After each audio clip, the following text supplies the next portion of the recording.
The T-Mobile app allows you to view your SMS and MMS message history. Start by downloading the latest version of the T-Mobile app and logging in with your account credentials. Once logged in, go to the Messages or Text History tab within the app.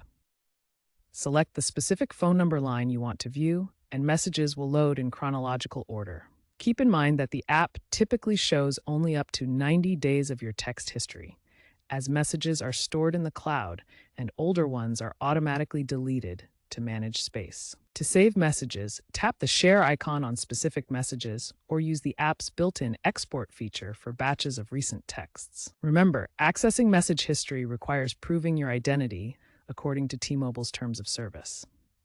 The app also mandates two-factor authentication for security, sending a code to your device for verification. T-Mobile's app-based message history has limits, typically a 90-day cap, though premium subscribers may get up to 6 months. This is due to the massive volume of text processed daily. You can download messages as PDF or CSV files, up to 1,000 at a time, but multimedia isn't included unless saved separately. For older messages, consider these workarounds.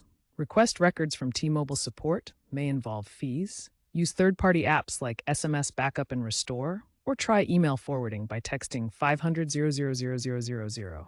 Be aware that these options might have privacy risks. T-Mobile is piloting a Message Vault add-on for unlimited history.